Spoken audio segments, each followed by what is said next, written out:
हाँ जी। तो भाग एक अपन पिछली वीडियो में पढ़ चुके हैं। भाग एक में अपन ने पढ़ा था क्या? राज्य और संघ, भारत के राज्य और संघ का जो उल्लेख है वो कौन से भाग में है? भाग 1 से 4 या 1? भाग 1 में अनुच्छेद है 1 से 4। भाग 2 में किसका प्रावधान है? नागरिकता। किसका? नागरिकता। सबसे पहले अगर अपन बात करें तो सिंपल सी बात तो यह है कि जो व्यक्ति ने भारत में जन्म लिया है, जिस व्यक्ति ने भारत में जन्म लिया है वो भारतीय नागरिक है। ये कॉमन है, लेकिन ये नहीं है कि कोई विदेशी भारत में घूमने आया और उसने भारत में जन्म, उसके बच्चे ने भारत में जन्म ले लिया। यानी कोई गर्भवती महिला विदेशी है जो भारत में आई है और उसके बच्चे ने भारत में जन्म ले लिया, तो क्या उसको भारतीय नागरिकता प्राप्त होगी? नहीं होगी। यानी किस प्रकार से भारतीय नागरिकता प्राप्त हो सकती है? जन्म के आधार पर। तो जन्म के आधार का मतलब उसके माता या पिता लगाया है, दोनों में से कोई एक प्रॉपर भारतीय होना चाहिए। ठीक है। भारत में जो नागरिकता है वो कौन सी नागरिकता है? एकल या इकहरी नागरिकता। इकहरी नागरिकता। अब आपसे क्वेश्चन ये पूछा जाए कि इकहरी नागरिकता का प्रावधान भारतीय संविधान में कहां से शामिल किया है, तो क्या याद रखेंगे? इंग्लैंड कह दे, ब्रिटेन कह दे, यूके, इस रूप में आप जान सकते हैं। इसको आप यही समझ लें और याद कर लें। देखना कैसे याद रखेंगे। एक विकास रा मंत्र, एक विकास रा मंत्र। एक का मतलब तो हमारी कौन सी नागरिकता होगी? नागरिकता, इकहरी नागरिकता। वी का मतलब है विधि, विधि का शासन, विधि का शासन, विधि का शासन। इसको आप विधि का शासन भी पढ़ सकते हैं। इसको आप विधि की समक्ष समानता, विधि, विधि यानी कानून के समक्ष समानता, कानून के समक्ष भारतीय संविधान यानी ऐसा कानून जो सबके लिए समान है। तो कानून के सामने सभी व्यक्ति क्या है? समान है, चाहे राजा हो या रंक। बात समझ में आ गई? नेक्स्ट, का मतलब विधि यानी कानून का शासन, कानून का शासन। से का मतलब इंपॉर्टेंट है संसदीय शासन प्रणाली, संसदीय शासन प्रणाली, संसदीय शासन प्रणाली। रा का मतलब राष्ट्रपति का पद, राष्ट्रपति का पद। कहां से लिया? ब्रिटेन से। अभी ब्रिटेन के प्रधानमंत्री कौन बने? ऋषि। सुनो, वहां पर जो प्रधानमंत्री का पद है वो हमारे यहाँ पर राष्ट्रपति का पद। ठीक है। मंत्र का मतलब मंत्री परिषद, मंत्री परिषद। देखो अब आपकी परीक्षा होती है थोड़ी सी। इकहरी नागरिकता का प्रावधान है भारत में, अनुच्छेद नंबर कितना बताओगे? 5। कितना बताओगे? 5। फिर आता है विधि, विधि का शासन या विधि की समक्ष समानता। तो विधि के समक्ष समानता अनुच्छेद नंबर 14। कानून के सामने सभी व्यक्ति क्या है? समान। विधि के समक्ष समानता अनुच्छेद 14। फिर है कानून का शासन या विधि का शासन या कानून के शासन की अगर बात करें तो यह अनुच्छेद नंबर 15। फिर आपसे बात कराए संसदीय शासन प्रणाली, इसका अलग से कोई अनुच्छेद नहीं है। राष्ट्रपति का पद अनुच्छेद नंबर बोलो 52। राष्ट्रपति का पद कौन से अनुच्छेद में? 52 में। फिर है मंत्री परिषद, अगर केंद्रीय मंत्री परिषद की बात करें तो अनुच्छेद नंबर 74 और राज्य मंत्री परिषद की बात करें तो अनुच्छेद नंबर 163। क्लियर है? यहाँ तक कोई दिक्कत? ये सारी की चीज कहां से ली है? इक का मतलब इकहरी, इक का मतलब इंग्लैंड। बोलो कोई बात आगे समझ में क्लियर? इकहरी नागरिकता कहां से ली? इंग्लैंड से। विधि के समक्ष समानता इंग्लैंड से। कानून का शासन इंग्लैंड से। संसदीय शासन प्रणाली इंग्लैंड से। राष्ट्रपति का पद इंग्लैंड से और मंत्री परिषद इंग्लैंड से। थोड़ी सी और बात समझना गहराई की, ये जो राष्ट्रपति का पद है इसको वहां पर क्या कहते थे? ताज। क्या कहते थे? ताज। और ताज को सहायता देने के लिए एक 5 मंत्रियों की सभा थी जिसको कोबाल बोला जाता था। क्या बोला जाता था? भारत में जो कोबाल है वो क्या है? मंत्री परिषद है। बात समझ में आ गई क्या? तो कोबाल का ब्रिटेन में यानी भारत में कोबाल का ग्रुप को क्या कहते हैं? मंत्री परिषद। ये ताज का शासन है तो इसको क्या कहते थे? ब्रिटेन जैसी प्रक्रिया हमारे यहाँ पर इसमें अपनाई है। क्लियर? तो इक विकासरा मंत्र याद रहेगा आपको। इक विकासरा मंत्र, इक का मतलब इकहरी नागरिकता, वी का मतलब विधि के समक्ष समानता, का मतलब कानून निर्माण की प्रक्रिया या कानून का शासन, से का मतलब संसदीय शासन प्रणाली, रा का मतलब राष्ट्रपति का पद और मंत्री का मतलब मंत्री परिषद। क्लियर? इकहरी नागरिकता कहां से ली है? भारत में दोहरी नागरिकता है लेकिन भारत में दोहरी नागरिकता का प्रावधान कहां से लिया? अमेरिका से। कहां से लिया? इसको मिटा दिया जाए।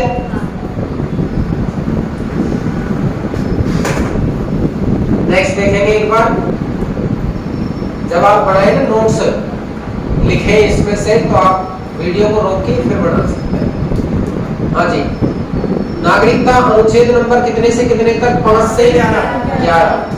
आप भारत के नागरिक अनुच्छेद अनुच्छेद 6 में आवर्जन, 7 में प्रवर्जन, 8 में आवर्जन, 9 में प्रवर्जन, 10 में नागरिकता रद्द और 11 में संशोधन। 4 में भी संशोधन पड़ा था ना, उसी तरह का संशोधन 11 में है।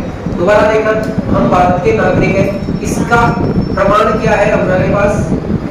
मतलब माता पिता कोई भारतीय प्रमाण क्या है हमारे पास? मूल निवास प्रमाण पत्र मांगते हैं आपसे, वही तो देते हैं, पर प्रमाण की हम भारतीय नागरिक हैं। भारतीय नागरिकता का प्रमाण से हर जगह आप जहां भी वैकेंसी में फॉर्म भरते हैं तो उसमें डॉक्यूमेंट्स में किसी में मूल निवास मांगते हैं कि आप भारतीय नागरिक हैं या नहीं।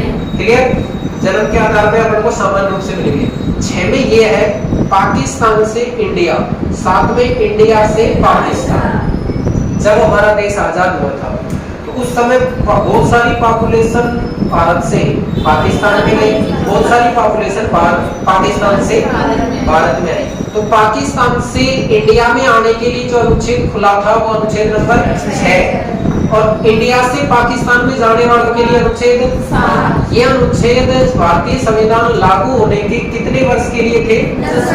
10 साल के लिए आप आवेदन प्रदान कर सकते हैं। अब ये अनुच्छेद निरसित हो गए हैं, यानी इनका प्रभाव समाप्त हो गया है ऑटोमेटिक। क्लियर? इसी तरह भाई इंडिया और पाकिस्तान से आ जा सकते हैं, वो तो अलग बात है, लेकिन मान लीजिए इंडिया और पाकिस्तान के अलावा कोई अन्य देश है, कोई अन्य देश है, जैसे कि हम तो अमेरिका से आ रहे हैं इंडिया में, तो कौन से अनुच्छेद के तहत आएंगे? 8 के तहत। ये 10 साल के लिए था। आज के दिन पाकिस्तान से भी अगर आप इंडिया में आएंगे तो अनुच्छेद 8। क्लियर? जैसे बांग्लादेश में अभी रोहिंग्या है, बांग्लादेश से इंडिया में रोहिंग्या नहीं है क्या? कौन से अनुच्छेद के तहत? 8 के तहत। अगर इंडिया से कोई व्यक्ति कोई विदेश में जाता है तो अनुच्छेद नंबर 9। अन्य देश में जाता है तो क्या आएगा? 9।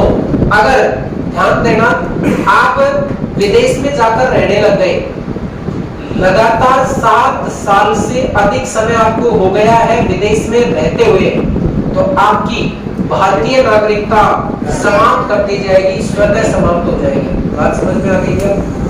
भारतीय नागरिकता कब समाप्त होगी? जब लगातार हम विदेश में 8-7 साल से अधिक रह लिए हैं। और इस तरह नागरिकता से संबंधित कोई प्रकार का संविधान संशोधन करना है तो अनुच्छेद नंबर 11, अनुच्छेद नंबर 11 के तहत हम क्या कर सकते हैं? संविधान में संशोधन कर सकते हैं। यहाँ तक कोई दिक्कत? देखो सिंपल, अब इसको याद रखने की जरूरत ही नहीं है, इतना सा याद रखना है 5 में सामान्य नागरिकता, 6 में आवर्जन, 7 में प्रवर्जन, 8 में आवर्जन, 9 में प्रवर्जन, 10 में रद्द, 11 में संशोधन। क्लियर? 5 में सामान्य नागरिकता, 6 में आवर्जन, 7 में प्रवर्जन, 8 में आवर्जन, 9 में प्रवर्जन, 10 में रद्द, 11 में संशोधन। क्लियर? भारतीय नागरिकता की कौन सी नागरिकता है भारत में? इटैली नागरिकता कहां से ली? ब्रिटेन से। दोहरी नागरिकता कहां से ली? अमेरिका से। भारत में जो दोहरी नागरिकता है वो केवल किसको है? प्रवासी भारतीयों को है। कैसे भारतीयों को है? प्रवासी भारतीय कौन है? कि मूल रूप से वे भारतीय नागरिक जो अब विदेश में जाकर रहने लग गए हैं।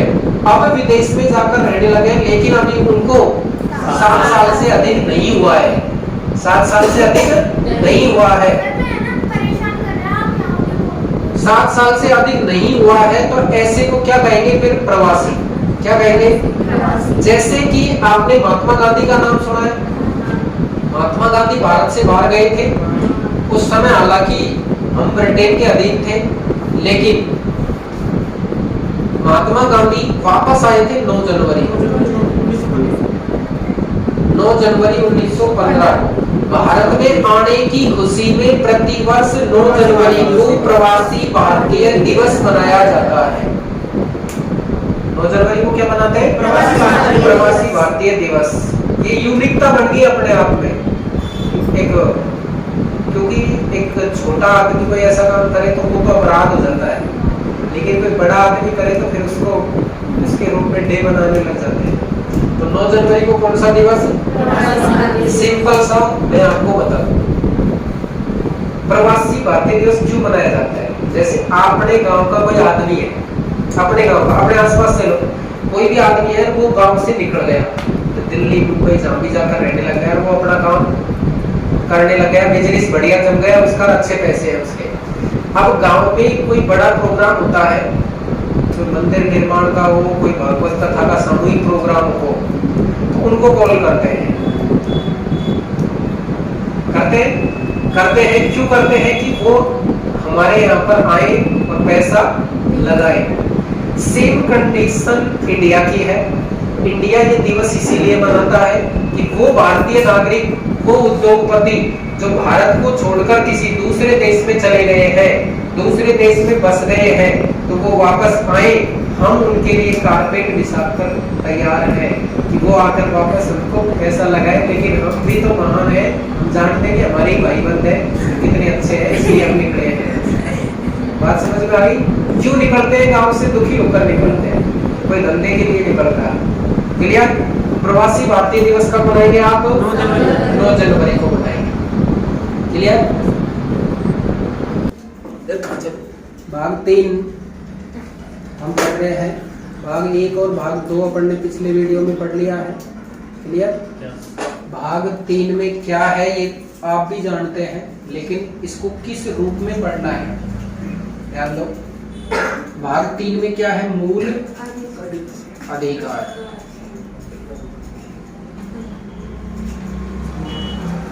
मूल अधिकार। आप इस वीडियो में कंप्लीट मूल अधिकार सुनेंगे, याद भी यही हो जाएंगे, लेकिन ध्यान यही रखना प्रॉपर। जैसे आपने भाग 1 और भाग कंप्लीट किया है 2, उसी तरह भाग 3 भी यही कंप्लीट हो जाएगा, याद भी हो जाएगा। दोबारा टेंशन ही नहीं है कि याद भी करना है घर जाके। क्लियर? मूल अधिकार अधिकारों का एक पार्ट है। अधिकार एक व्यापक संरचना है। जैसे आपने पढ़े थे मानव अधिकार, मानव अधिकार के तहत ही होते हैं मूल अधिकार। मूल अधिकार जो ये भाग 3 है वो अनुच्छेद 12 से कहां तक है? 35 तक है। अगर भारतीय संविधान आपको उठने, चलने, बैठने, खाने, पीने, बात करने, पटलाई करने की अगर अनुमति नहीं देता है, अगर अधिकार नहीं देता है, तो मेरे ख्याल से भारतीय संविधान आपके लिए कोई काम का नहीं है। उठने की भी अनुमति नहीं हो, चलने की भी अनुमति नहीं हो, बोलने की अनुमति नहीं हो, तो फिर मूल हमारा संविधान ही कोई काम का नहीं है। इसलिए ये जो भाग 3 है, जो मूल अधिकार है, इसे भारतीय संविधान का क्या कहते हैं? इसको मैग्ना कार्टा। क्या कहते हैं? Magna carta. ब्रिटेन ने सबसे पहले 1215 में जो अधिकार दिए थे उनको नाम दिया था मैग्ना कार्टा, इसलिए मूल अधिकारों को भारतीय संविधान में जो दिए गए हैं उनको क्या कहते हैं? Magna carta. यहाँ तक कोई दिक्कत है क्या? मूल अधिकार हमने कहां से लिए हैं? मूल अधिकार हमने कहां से लिए हैं? अमेरिका से। कहां से लिए हैं? अमेरिका से। दिक्कत नहीं होनी चाहिए यहाँ पर किसी प्रकार की। अगर आप सारे अमेरिका के से क्या क्या लिया है तो वो भी आप याद रख सकते हैं एक ही वीडियो में कंप्लीट, लेकिन अपन अलग बना देंगे, उसको देखना एक बार। तो मूल अधिकार कहां से लिया अपन ने? अमेरिका से। भारतीय संविधान का क्या कहते हैं? Magna carta. अगर मूल अधिकार नहीं होते तो संविधान हमारे किसी काम का नहीं था, इसलिए हम अपने आप में भाग 3 को भी भारत का लघु संविधान कह सकते हैं। भारत का लघु संविधान कह सकते हैं। किसको? भाग 3 को। 42वें संविधान संशोधन को भी भारत का मिनी कॉन्स्टिट्यूशन कहा जाता है, भारत का लघु संविधान कहा जाता है। तो इसमें अपन अनुच्छेद पढ़ेंगे 12 से 35 तक। अनुच्छेद नंबर जो 12 है, अनुच्छेद 12 में है राज्य की परिभाषा। क्या है? राज्य की परिभाषा। राज्य का मतलब कोई स्टेट नहीं है, देश है। राज्य की परिभाषा, ठीक है। अनुच्छेद नंबर 13 जो है इसको 2 रूपों में पढ़ेंगे आप। अनुच्छेद 13 में 2 रूपों में। कैसे? एक तो है विधि, विधि यानी कानून की परिभाषा। कानून क्या है उसकी परिभाषा, विधि की परिभाषा। विधि शब्द किस संविधान के अनुच्छेद में लिखा है? तो अनुच्छेद 13 में। और अनुच्छेद 13 में ही लिखा है न्यायिक पुनरावलोकन। न्यायिक पुनरावलोकन, न्यायिक पुनरावलोकन। इधर ध्यान दोगे आप। न्यायिक पुनरावलोकन का मतलब क्या है? न्यायिक पुनरावलोकन का मतलब क्या है? ध्यान से सुनना। न्यायिक पुनरावलोकन का पावर इनके ऊपर है कि संविधान ऐसा कोई कानून यानी संसद ऐसा कोई कानून नहीं बनाएगी। क्या कह रहा हूं मैं? ध्यान से समझना। संसद ऐसा कोई कानून नहीं बनाएगी जिससे मूल अधिकार कम होते हो। क्लियर हो गया? समझ में आ गया? संसद ऐसा तो कौन करेगी? न्यायिक पुनरावलोकन के द्वारा ही करेंगे। यानी इसमें बहुत सारी चीजें लिखी है कि ऐसा कोई कानून नहीं बनाया जाएगा या उसके समक्ष अगर कोई कानून बनाया जाता है तो मूल अधिकार उस पर हावी होंगे। इस तरह की कई बातें लिखी है। ये तो होता है अनुच्छेद 13 कंप्लीट। अब अनुच्छेद आता है 14 से, ठीक है। तो मैं बात करूं मूल अधिकार वर्तमान में कितने हैं? 6। मूल संविधान में कितने थे? 7। एक मूल अधिकार अगर हटाया है तो वो मूल अधिकार कौन सा हटाया है? संपत्ति का अधिकार। कौन सा हटाया भाई? संपत्ति का अधिकार। ये संपत्ति का जो अधिकार था वो एक तो अनुच्छेद 31 में था और एक अनुच्छेद 19F में था, ठीक है। 31 तो आपने पढ़ा होगा, 19F नहीं पढ़ा होगा पहले। अनुच्छेद 31 और अनुच्छेद 19F में था, ठीक है। लेकिन वही 42 अमेंडमेंट 1976 के द्वारा इसको 44वां संविधान संशोधन 1978 के द्वारा 31 और 19F को हटाकर कहां पर डाल दिया? 300K में। और मूल अधिकार के स्थान पर, मूल अधिकार के स्थान पर इसको कौन सा अधिकार बना दिया? विधिक अधिकार बना दिया। कौन सा अधिकार बना दिया? ये क्वेश्चन पूछा जाता है। कौन कौन से हटाए?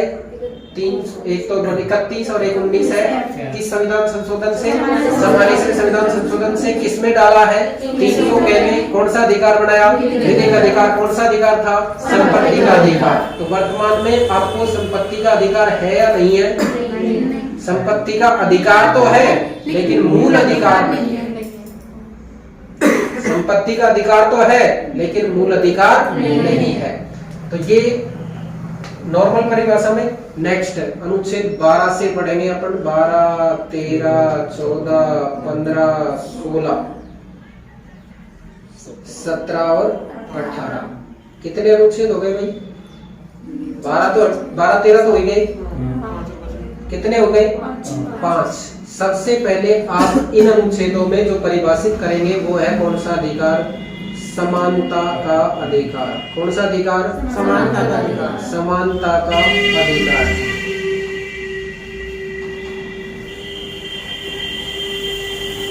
समानता का अधिकार कितने अनुच्छेदों में वर्णित है? 5। ऐसे क्वेश्चन पूछा हुआ है एक बार, कितने अनुच्छेदों में वर्णित है? इतना सा क्वेश्चन देखो कितना सीधा, लेकिन 14 से 18 4, जल्दी से टिक लगा दिया 4 पे, आंसर गलत।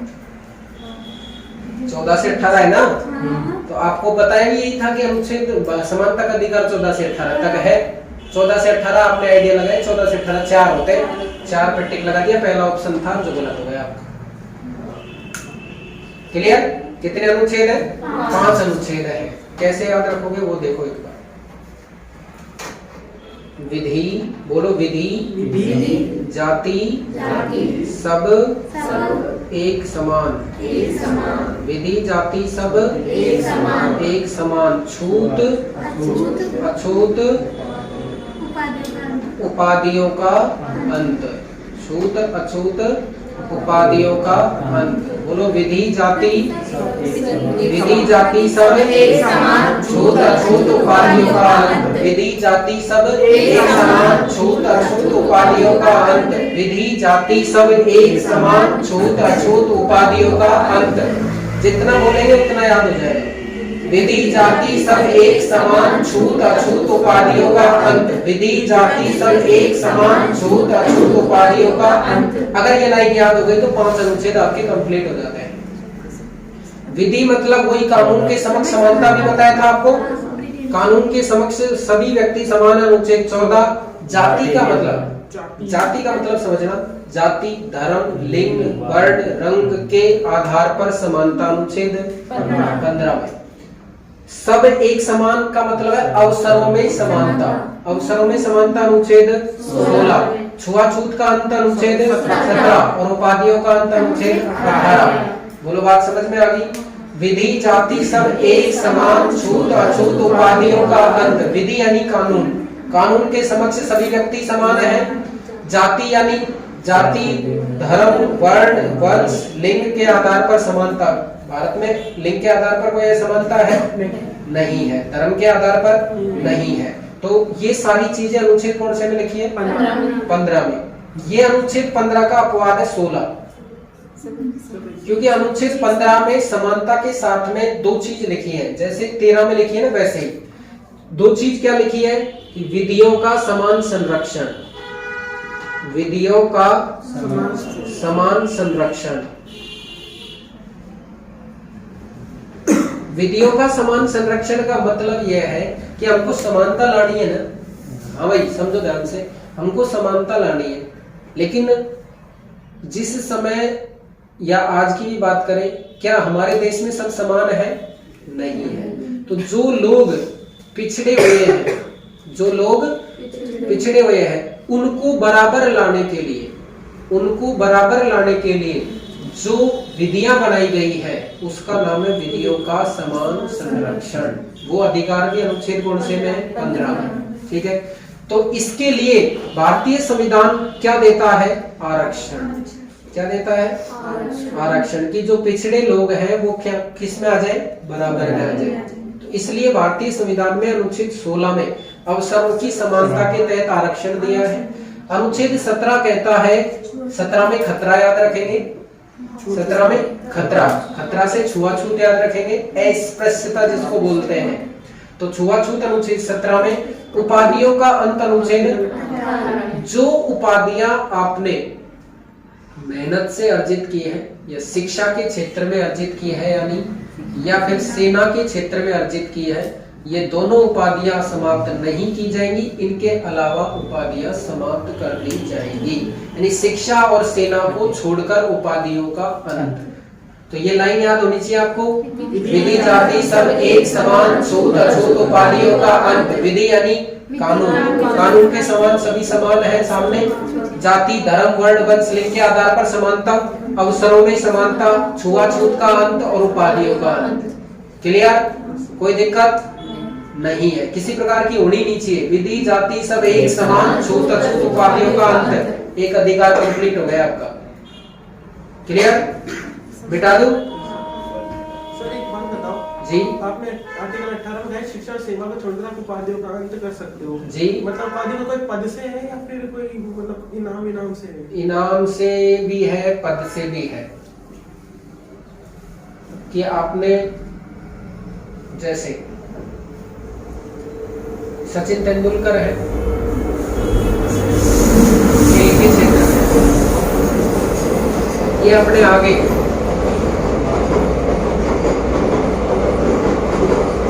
क्योंकि इनको भारत रत्न मिला हुआ है, भारत रत्न सचिन तेंदुलकर ऐसा नहीं लगा सकते। बाबा साहब डॉक्टर भीमराव अम्बेडकर है, डॉक्टर की उपाधि को लगा सकते हैं। क्यों लगा सकते हैं? क्योंकि सिर्फ शिक्षा की उपाधि नहीं, शिक्षा की उपाधि है। ठीक है, अगर वो लगाई भारत रत्न तो वो वहां पर क्या हो जाता है? अनुच्छेद 18 का उल्लंघन हो जाता है। ठीक है, अगर आप सेना से जैसे कर्नल किरोड़ी सिंह बैसला, कर्नल लगाते थे वो, क्यों लगाते थे? सेना में। इसके अलावा आपको कोई सम्मानित उपाधि दी जाती है, उसको आप अपने नाम से आगे नहीं लगा सकते। जैसे अंग्रेज बहुत सारी उपाधियां प्रदान कर गए, राय बहादुर कीर, कोई केसर हिंद कीर, तो वो आगे अपने नाम के आगे नहीं लगाएंगे। सर पहले राजा महाराजा उपाधि लेते थे, या राजा महाराजा किसी को उपाधि देते थे, जैसे कि श्यामल दास को दी केसर हिंद, तो वो नाम के आगे नहीं लगेगा। बात समझ में आ गई? क्लियर? नेक्स्ट। अब आप पढ़ते हैं दूसरा अधिकार। किसका अधिकार है? स्वतंत्रता का। स्वतंत्रता का अधिकार अनुच्छेद 19 से 22 तक, 18 तक पढ़ चुके हैं आप। विधि जाति सब एक समान, छूत अछूत उपाधियों का अंत। अनुच्छेद 19 से 22 तक स्वतंत्रता का अधिकार है। क्या याद रखोगे आप? देखो, वाह दोस्त प्राण देकर, वह दोस्त प्राण देकर क्या किया? संरक्षण किया। वह दोस्त प्राण देकर संरक्षण किया। याद रह जाएगी आराम से, कोई दिक्कत नहीं है।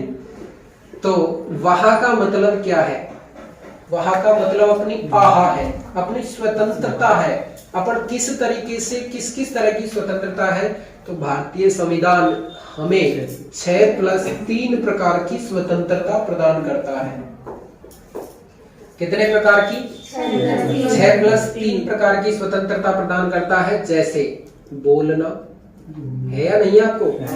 बोलना, सभा करना, समिति बनाना, बोलना, सभा करना, समिति बनाना, रहना, घूमना और एक रोजगार प्राप्त करना। ये 6 प्रकार की स्वतंत्रता क्रम से याद रखेंगे आप। 1 2 3 4 5 6। यहाँ पर इस 6 की जगह पहले संपत्ति रखने का अधिकार था आपको, संपत्ति रखने की स्वतंत्रता थी। A B C D E F, लेकिन वो F निरसित हो गई। अब ये G में है तो सही वो, लेकिन उसकी पावर समाप्त हो गई है। तो देखो, बोलना, सभा करना, समिति बनाना, रहना, घूमना और रोजगार प्राप्त करना, ये 6 प्रकार की स्वतंत्रता है। इसके अलावा आपको 3 प्रकार की स्वतंत्रता है। इधर देखो, एक तो है RTI,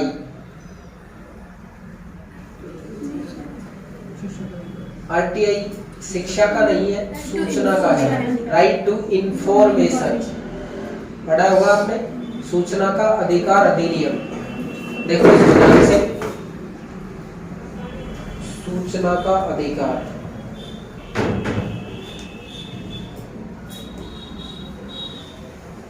ये सूचना का अधिकार हमें मिला है 12 अक्टूबर 2005। तो प्रति वर्ष 12 अक्टूबर को सूचना का दिवस, सूचना का अधिकार दिवस मनाएंगे, कोई दिक्कत नहीं है। ये सूचना का अधिकार दिलाने वाली अपने राजस्थान की एक महिला है जिनका नाम अरुणा रॉय है। अरुणा रॉय। ये अरुणा रॉय का संबंध राजस्थान के तिलोनिया गांव से है। कौन से गांव से? तिलोनिया गांव कहाँ पड़ता है?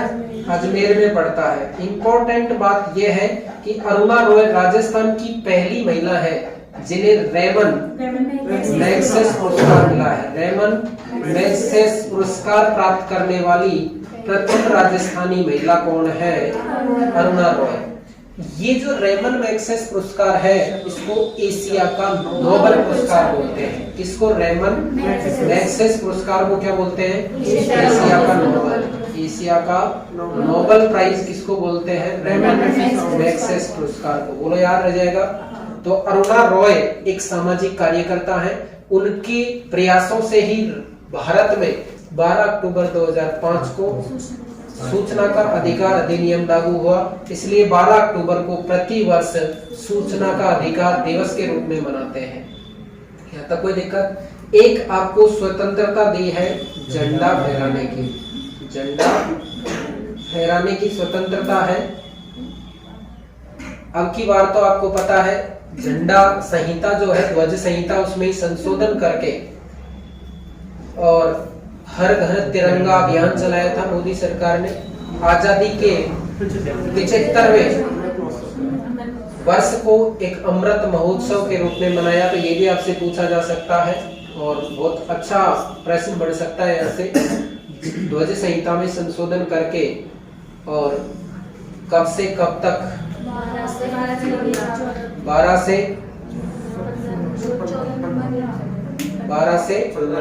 17 अगस्त तक, 12 से 17 अगस्त तक आपको ये स्वतंत्रता दी गई थी। उसके बाद में एक है आपकी स्वतंत्रता जिसका नाम है प्रेस की स्वतंत्रता। पहले आपने बहुत सारे आंदोलन पढ़े, किसान आंदोलन वगैरह पढ़े हैं। तो उसमें क्या है कि प्रेस की स्वतंत्रता नहीं थी उस समय। खबर को नहीं छपवाते थे, मतलब खबर को पहले ही वो करवाना पड़ता था, सेंसन करवाना पड़ता था, उसके बाद छाप सकते हैं। आज आप कोई भी खबर छपवा सकते हैं। नेक्स्ट, तो ये 6 और 3 प्रकार की स्वतंत्रता है। भारतीय संविधान के अनुच्छेद कौन से में है? 19 में है। दोस्त का मतलब है दोष सिद्धि। दोष सिद्धि, दोष सिद्धि में क्या करेंगे? संरक्षण। जैसे कि मैं अभी बाहर से मोटरसाइकिल चुरा रहा हूं, आपने मेरे को पकड़ लिया तो आप मेरी पिटाई करेंगे, ठीक है? हाथ साफ करेंगे, जो आएगा जो ही हाथ साफ करेगा, ठीक है? उसके बाद में आपके पास एक उपाय है। क्या करेंगे? आप पुलिस को फोन करेंगे। पुलिस को फोन करेंगे तो पुलिस आपको पकड़कर, मेरे को पकड़ के ले जाएगी। अब ले जाने के बाद ये तो है ही नहीं कि वो मेरे को मारेगी, वो मेरा क्या करेगी? संरक्षण करेगी। यही तो होगा ना। अब संरक्षण कई तरीके से होता है। जैसे मैंने किसी आदमी को मार दिया, किसी आदमी को मार दिया, तो क्या मेरे को मार दिया जाए? वो कहां पर जाके सरेंडर कर दे? पुलिस के पास जाकर सरेंडर कर दे तो पुलिस उसको क्या देगी? संरक्षण देगी। जैसे मैं घोर अपराधी आसाराम बापू है, उसको भी पुलिस ने क्या दिया है? संरक्षण। जुकाम भी लगती है तो अच्छे अच्छे डॉक्टर आते हैं उनके, ठीक है? और अच्छे अच्छे जो भी आतंकवादी है, मतलब तो कुल मिलाकर दोष तो कर दिया, लेकिन दोष करने का मतलब ये नहीं है कि उसको उसी समय उस तरह की सजा दी जाए। सजा का प्रावधान बाद में है, सारी कार्रवाई हो, जांच हो, लेकिन उस समय तत्काल में आपको क्या दिया जाएगा? हाँ भाई। तो यह अनुच्छेद किसमें है? 20 में। उसके बाद में ये जो अनुच्छेद है, ये जो प्राण देकर का मतलब प्राण और दैहिक, प्राण और दैहिक स्वतंत्रता है आपको। अनुच्छेद किसके तहत? अनुच्छेद 21 तो एक साइड है और 394 अनुच्छेद एक साइड है। अनुच्छेद 21 इतना बड़ा अनुच्छेद है, इतना बड़ा अनुच्छेद है कि आप संविधान पढ़ लेंगे लेकिन अनुच्छेद 21 समाप्त नहीं होगा। क्यों? क्योंकि आपको ये जो है वो जीवन जीने का अधिकार देता है। किसका? लेकिन जीवन जीने के अधिकार के आगे एक शब्द जुड़ा है, वो है गरिमापूर्ण। कौन सा? गरिमापूर्ण जीवन जीने का अधिकार है आपको। उस गरिमापूर्ण जीवन जीने के अधिकार में आप समस्त सुख सुविधाओं को भोगने के अधिकारी हैं। आपको टीवी देखने का भी अधिकार है, आपको पर्याप्त नींद लेने का अधिकार है, आपको स्वच्छ वायु प्राप्त करने का अधिकार है, आपको स्वच्छ जल प्राप्त करने का अधिकार है। मतलब जो सारे अधिकार हैं वो सारे के सारे अधिकार अनुच्छेद 21 के हैं।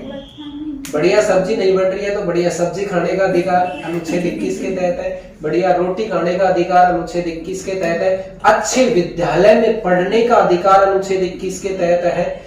पार्क में घूमने का अधिकार अनुच्छेद 21 के तहत है। आपको कहीं तीर्थ स्थान पर मतलब घूमने का अधिकार है तो वो अनुच्छेद 21 के तहत है। आपको विदेश जाने का अधिकार अनुच्छेद 21 के तहत है। मतलब ऐसा कोई अधिकार नहीं है जो अनुच्छेद 21 में वर्णित नहीं हो। बात समझ में आ गई? इसलिए समस्त अधिकारों का भी अधिकार अगर कहेंगे हम तो अनुच्छेद 21 को कहेंगे। क्लियर? प्राण और दैहिक स्वतंत्रता के तहत आपको जीवन जीने का अधिकार तो है, लेकिन ये ध्यान रख लेना मरने का अधिकार नहीं है। मरने का अधिकार नहीं है। कहीं सोच रहे हो कोई? हाँ, यानी इसके तहत आप सुसाइड नहीं कर सकते। आत्महत्या का अधिकार आपके पास नहीं है। ना तो आप दूसरे की कर सकते हैं हत्या, ना खुद की कर सकते हैं हत्या। जीने का अधिकार है, आप जिए। कई बार आपने देखा होगा कि कोई ऐसा व्यक्ति है जो बहुत ज्यादा बीमार है और उसकी जीने की कोई संभावना नहीं है, लेकिन मार भी तो नहीं सकते। अगर आप उसकी हत्या करना चाहते हैं, यानी उसको मारना चाहते हैं तो आपको अनुमति लेनी पड़ेगी। अनुमति लेनी पड़ेगी और ये अनुमति किससे लेंगे आप? राष्ट्रपति से, नॉट सुप्रीम कोर्ट। किससे लेंगे? राष्ट्रपति से। यानी ऐसी हत्या को हम क्या कहते हैं? इच्छा मृत्यु कहते हैं। इच्छा मृत्यु कहते हैं। अब इच्छा मृत्यु का मतलब आत्महत्या नहीं है। इच्छा मृत्यु की अनुमति किस कंडीशन में दी जा सकती है? असाध्य रोग। असाध्य रोग हो जाता है, उस स्थिति में आपको किसकी अनुमति? इच्छा मृत्यु की अनुमति। लेकिन कौन देगा? राष्ट्रपति। हाँ, अब बोलो खुद तो बोलता ही नहीं है तो मांगेगा कौन? उसके परिजन, कोई भी। वो इच्छा मृत्यु की अनुमति राष्ट्रपति से मांग सकता है। ये जो अधिकार, ये जो स्वतंत्रता है, ये कौन से देश में है? नीदरलैंड। नीदरलैंड की राजधानी आपको पता होना चाहिए हेग है। सबसे बड़ा है। ठीक है। यहाँ पर विश्व का अंतरराष्ट्रीय न्यायालय, अंतरराष्ट्रीय न्यायालय कहाँ पर है? हेग में। अंतरराष्ट्रीय न्यायालय का मुख्यालय है कहाँ पर? हेग, नीदरलैंड में। वर्ष 2014 का हॉकी विश्व कप यहीं पर हुआ था। हॉकी विश्व कप 2014 कहाँ पर हुआ था? हेग, नीदरलैंड में। अंतरराष्ट्रीय न्यायालय का मुख्यालय कहाँ पर है? हेग, नीदरलैंड में। भारत में हॉकी के जादूगर हुए मेजर ध्यानचंद, और मेजर ध्यानचंद की याद में प्रतिवर्ष 29 अगस्त को खेल दिवस मनाया जाता है। राजस्थान सरकार ने उसे राजीव गांधी के नाम पर राजीव गांधी खेल दिवस के रूप में मनाकर राजीव गांधी खेलों की शुरुआत की। राजस्थान ओलंपिक की शुरुआत की 29 अगस्त 2022। क्लियर? नेक्स्ट, तो प्राण देकर संरक्षण किया। अब प्राण देकर, ये जो संरक्षण है ये संरक्षण है, सामान्य संरक्षण किसी को भी। जो ये सामान्य संरक्षण है वो अनुच्छेद कौन से में है? 22 में है। दोष सिद्ध हो जाने के बाद संरक्षण तो इसमें है, लेकिन व्यक्तियों का भी तो संरक्षण होगा, वो कौन से में? अनुच्छेद 22 में। यहाँ तक की बात समझ में आ गई क्या? अनुच्छेद 19 में 6 + 3 प्रकार की स्वतंत्रता, 20 में 2 स्थिति में संरक्षण, 21 में जीवन जीने का अधिकार यानी प्राण और देह स्वतंत्रता, और 22 में संरक्षण। कोई दिक्कत? 22 तक अनुच्छेद समझ में आ गए? क्लियर? दोबारा बोलो। अनुच्छेद 1 में राज्य और संघ, 2 में राज्य निर्माण की शक्ति, 3 में संसद को पावर, 4 में संशोधन, 5 में सामान्य नागरिकता, 6 में आवर्जन, 7 में प्रवर्तन, 8 में आवर्जन, 9 में प्रवर्तन, 10 में रद्द, 11 में संशोधन, 12 में राज्य की परिभाषा, 13 में न्यायिक उपरांगण और विधि शब्द की परिभाषा, 14 में विधि के समक्ष समानता, 15 में जाति धर्म वर्ण वंश लिंग के आधार पर समानता, 16 में अवसरों में समानता, 17 में छुआछूत का अंत, 18 में उपाधियों का अंत, 19 में 6 + 3 प्रकार की स्वतंत्रता, 20 में 2 स्थिति में संरक्षण, 21 में प्राण और देह स्वतंत्रता, 22 में संरक्षण। क्लियर? नेक्स्ट बिटा देना। अब 2 अधिकार आपने पढ़ लिए हैं। तीसरा आपका जो अधिकार है वो सिंपल सा है और बहुत सीधा भी है, और क्वेश्चन की आने की 99% संभावना है। क्यों है? वो है शोषण के विरुद्ध। शोषण के विरुद्ध अधिकार। शोषण के विरुद्ध अधिकार। ध्यान से समझे, शोषण के विरुद्ध कौन से अधिकार है? अधिकार नंबर कौन सा? 3। कौन सा अधिकार? 3। अनुच्छेद 2 ही है इसके, एक तो 23 और एक 24। ठीक है। अनुच्छेद 23 के तहत किसी भी प्रकार का मानव का दुर्व्यापार, मानव दुर्व्यापार का मतलब समझ रहे हैं आप?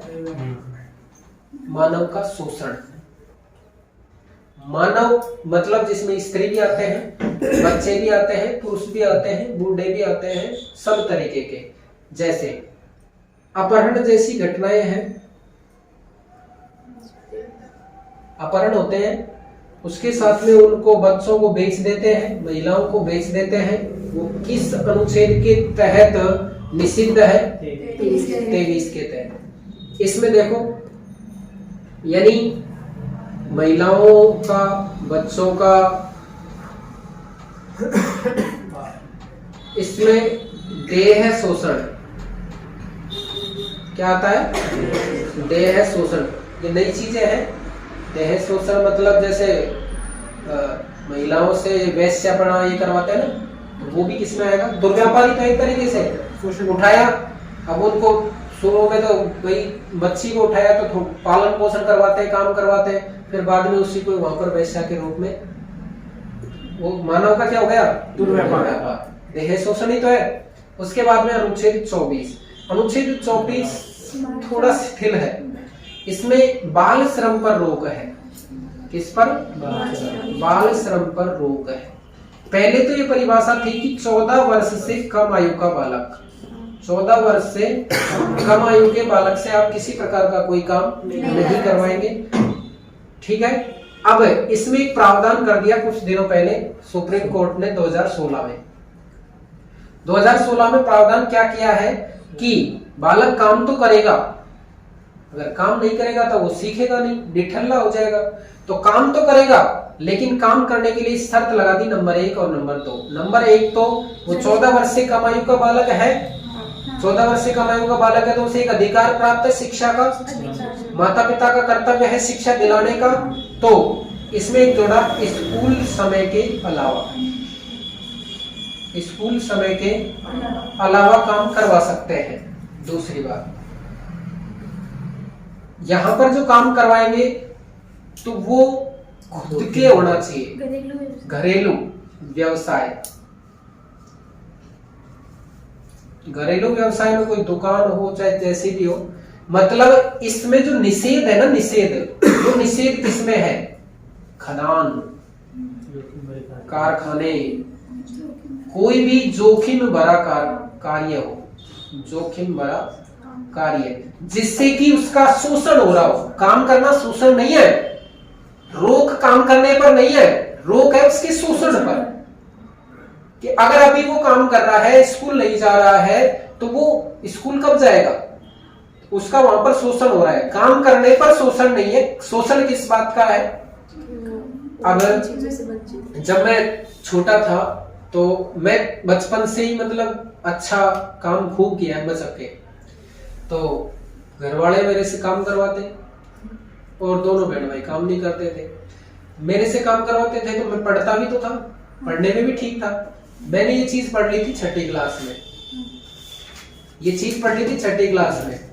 तो घर वाले जो कहते हैं कि मैं 14 साल से कम का हूँ, मैं काम नहीं करूंगा, क्योंकि संविधान के अनुसार नहीं है। मैंने कह दिया एक बार, बोलो हमको ही सिखा रहा है। वास्तव में कह दिया था मैं, कोई झूठ की बात नहीं है, मैं विरोध किया सामने। थोड़ी अच्छी लगाई होगी। तो एक बात और, ये अनुच्छेद 24 जो है इसमें आती है एक तो बाल मजदूरी। अब जब बाल मजदूरी शब्द आता है तो इसको किस रूप में पढ़ेंगे? बंधुआ, बंधुआ मजदूरी। जब बंधुआ मजदूरी आता है तो इसको पढ़ेंगे हाड़ी प्रथा। जब इसको पढ़ेंगे सागड़ी प्रथा। बंधुआ मजदूरी कह दो, हाड़ी प्रथा कह दो, सागड़ी प्रथा कह दो। कहने का मतलब यह है कि बंधुआ रख के काम करवाना, हाड़ी रखना था। पहले क्या करते थे कि जैसे किसी साहूकार से पैसे ले लिए, अब हमारे घर वाले सक्षम नहीं है तो साहूकार पैसे मांगेगा, तो बोलो 2 छोरा ही या 3 छोरे नहीं 4 छोरा ही, तो 1 को या 2 को मांग काम करवा। जब चुक जाए जब छोड़ दी, जब नहीं तो चुकी ब्याजन को ब्याज और इतने हो जाए तो जिंदगी भर हाड़ी ही रहेगा। उसको बोलते थे हाड़ी प्रथा, बिना पैसे दिए काम करवाना। सागड़ी प्रथा कह दो, बंधुआ मजदूरी कह दो, एक ही बात है। क्लियर हो गया? नेक्स्ट मिटा दूं क्या सर? जी सर मैं पूछना चाह रहा हूँ, तो हासिल ये इसमें जो मानव अधिकार आयोग है सर, वो सरकार को भी नोटिस भेज सकता है क्या? जी, क्यों नहीं भेज सकता? मानव अधिकार आयोग के पास ये पावर है। नहीं सर, कहीं पर भी हो रहा है तो उसको स्वतंत्र करवाने के लिए भी करवा सकता है। कहीं भी मानव अधिकार आयोग को पता लगना चाहिए, पक्का करवाएगा वो, वहां से स्वतंत्र करवाएगा उन बच्चों को। केस भी हो सकता है, हेल्पलाइन दे रखी है, केस भी हो सकता है राजस्थान सरकार के ऊपर। नहीं, राजस्थान सरकार थोड़ी करवा रही है बंधुआ मजदूरी। सर ये टीवी चैनल वगैरह पे काम करने वाले बच्चे हैं, क्या उन पे भी रोक होगी इसके तहत? टीवी चैनल जो कि भरा कार्य नहीं होना। टीवी, ये थिएटर, इन सिनेमा में काम नहीं नहीं नहीं नहीं, उनको इससे हाँ वो तो एक क्रिएटिविटी वाले काम है। क्रिएटिविटी वाले काम पर कोई रोक नहीं है सर जबरदस्ती मजबूरी में कोई काम करवा रहा है उस पर रोक है। नोटिस भेजने के बाद भी यदि सरकार उस पर कोई एक्शन नहीं लेती है तब जाके ऐसा हो ही नहीं सकता, ऐसा हो ही नहीं सकता। मिटा दो अब। हाँ भाई, कितने अधिकार पढ़ लिए आपने? 3 अधिकार। पहला समानता का, दूसरा स्वतंत्रता का, तीसरा शोषण के विरुद्ध अधिकार, चौथा अधिकार है धार्मिक स्वतंत्रता। धार्मिक स्वतंत्रता का अधिकार, धार्मिक स्वतंत्रता का अधिकार। अनुच्छेद 25 से 28। इसमें भी कितने अनुच्छेद है?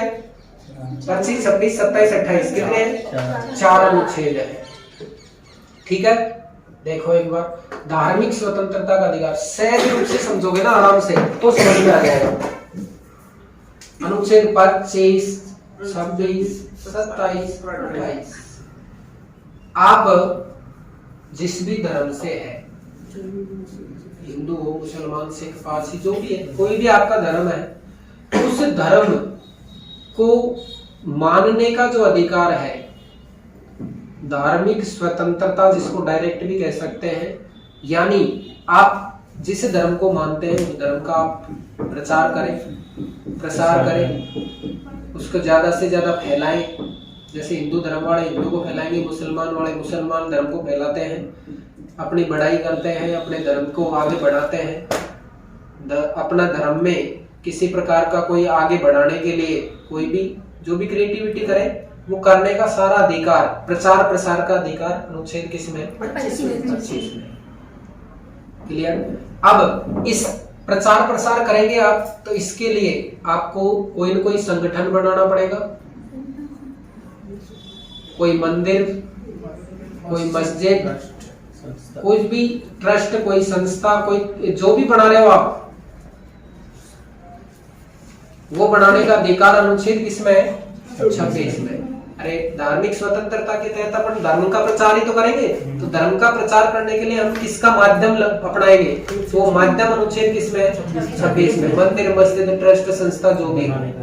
अनुच्छेद 27 सिंपल है। सिंपल ये है कि भाई मैं मंदिर बना रहा हूं मेरे गांव में, और मैं कहता हूं कि तुम 1000 रुपए दो, 2-2000 दो, 5-5000 दो, या 100 रुपए दो, या फिर जो जितना चाहते हो उतना दो। अब मैंने रसीद बुक बना दी और आपकी रसीद काट दी कि 1 लाख रुपए की गुंजन की रसीद है, देगी कि नहीं देगी? नहीं देगी। तो ये आपको जो अधिकार दिया है चंदा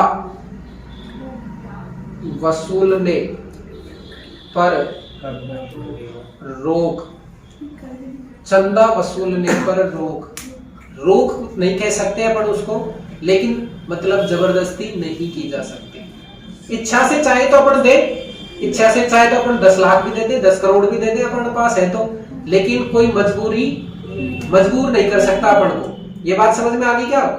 कि चंदा देने के लिए आपको मजबूर नहीं किया जाएगा। दूसरी बात, एक चीज और है, आपने मान लो खुद ही आप चंदा वसूल कर रहे हैं कोई ऐसी धर्म के प्रचार के लिए कि बोलो ब्राह्मण के धर्म का तो परशुराम सेवा समिति कर रही है, इधर से मीन भगवान वाले कर रहे हैं, इधर से देवनारायण भगवान वाले कर रहे हैं, जो भी अलग अलग अपने धर्म के अनुसार।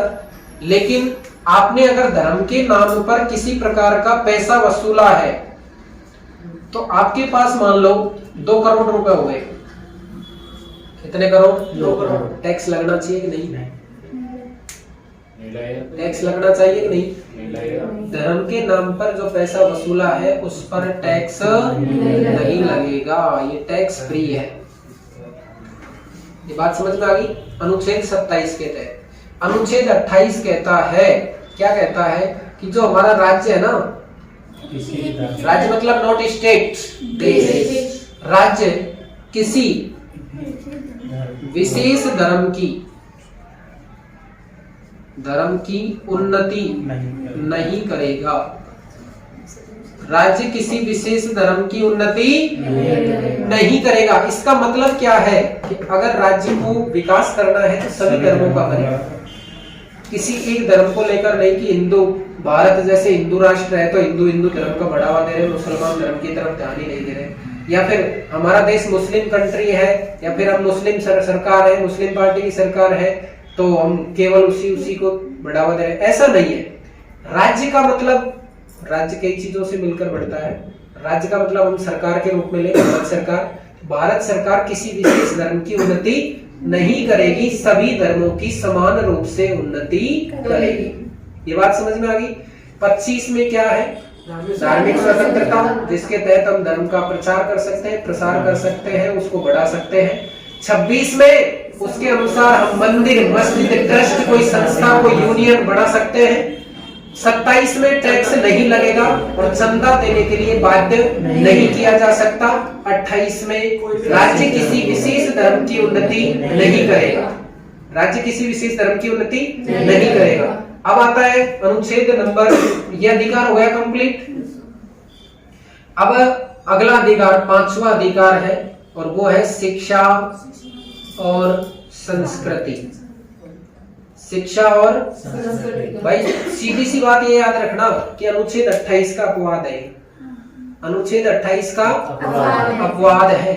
अनुच्छेद 28 का अपवाद इसलिए है कि इसमें कौन से संप्रदाय के लिए?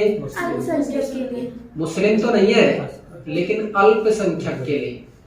जो भी अल्पसंख्यक है ना, हिंदू तो बहुसंख्यक है, संख्या में ज्यादा है, अपनी तो संस्कृति को, अपने तो शिक्षा को वैसे बढ़ा ले मान लो, लेकिन ये संख्या में क्या है? कम है।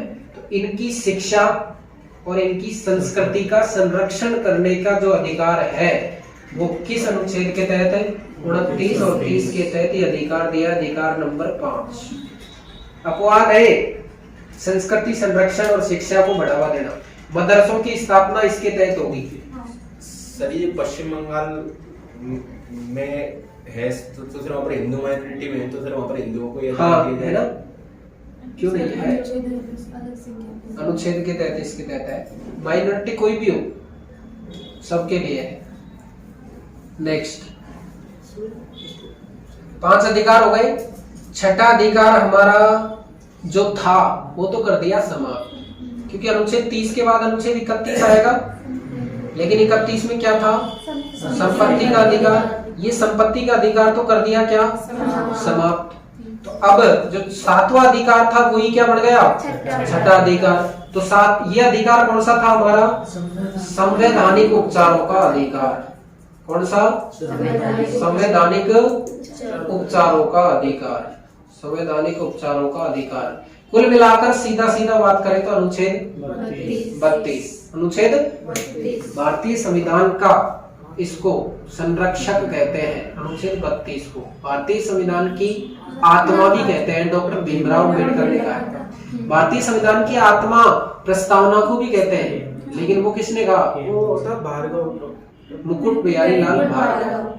मुकुट बिहारी लाल भार्गव ने कहा है भारतीय संविधान की आत्मा प्रस्तावना को, और भारतीय संविधान की आत्मा अनुच्छेद 32 को भीमराव अम्बेडकर ने कहा है।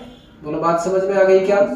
अनुच्छेद 32 तक आप पहुंच चुके हैं। 33, 34 और 35 में आप ज्यादा याद नहीं रखें, इतना सा याद रखना सेना का शासन है। 33 और 34 में किसका शासन है?